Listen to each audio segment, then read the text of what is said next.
Sauraro assalamu alaikum warahmatullahi ta'ala wa barakatuh. Kamar kullum yau ma muna tafe da sabon shiri, amma muna roƙonka dan kai farkon shigowa ne da ka taimaka kai mana subscribe, kana daga bisani ka danna mana alaman ƙararrawar sanarwa domin sanar da kai sabbin duka shirye-shiryenmu da zarar mun ɗora. Amma da farko gyara zama domin jin cikakken abin da muke ɗauke da shi a yanzu.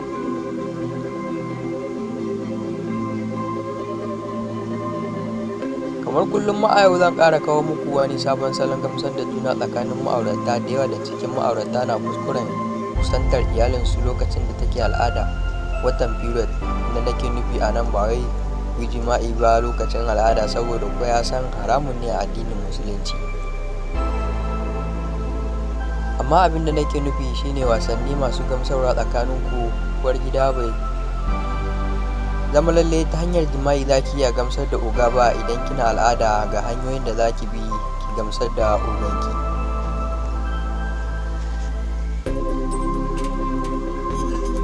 Hanya ta farko, yadda zaki yi sokin nashi.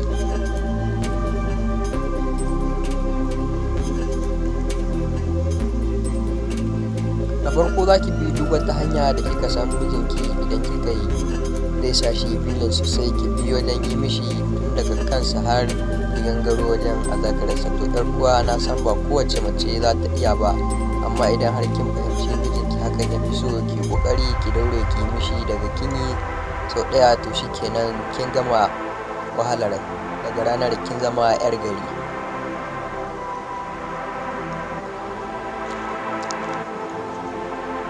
Kina zuwa wajen azzakarinsa sai ki fara shafa ta tamkar kin sami jikin mage kina lelaya ta.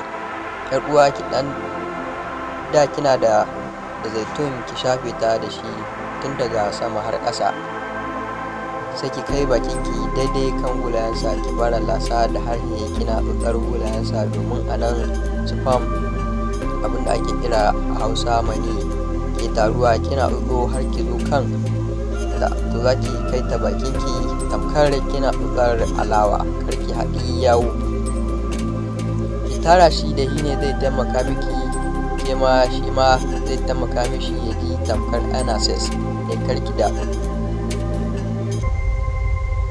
Karki dakata ki yi ta yi, zaki ji oga na nishin daɗi. Idan yawon ya taru sosai, dama ki samo tishu ki ajiye ko dosta kusa da ke, da ya taru ki zuba a ciki.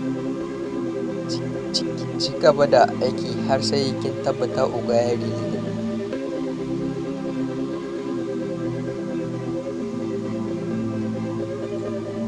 Idan yawo ya tara bakinki, kar ki shanye, ki zuba a dosta ko tishu.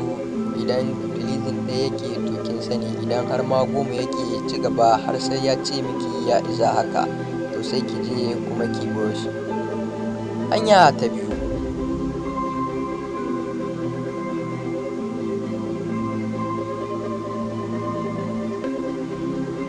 samu kayan baccinki masu wuta da sha'awa watan sezi night gown. Samu oga ku fara kizin ɗinsa, kina goga mai nonuwanki a ƙirjinsa. Kafin ki ankara zaki ga buransa ya tashi, sai ki kama ta da hannunki ki rinka wasa da ita, kina ta ja sama da ƙasa, kina ja sama da ƙasa. A hankali zaki ga oga ya fara ɗauke wuta, yana miƙe-miƙe. Har ki kyale shi, ki ci gaba da kisin ɗinsa, kina wasa da buransa. Sannan ki sa hannuwanki ɗaya ki rinka wasa da akan nononsa. Kafin ki ankara zaki ga oga ya yi releasing, ya gamsu.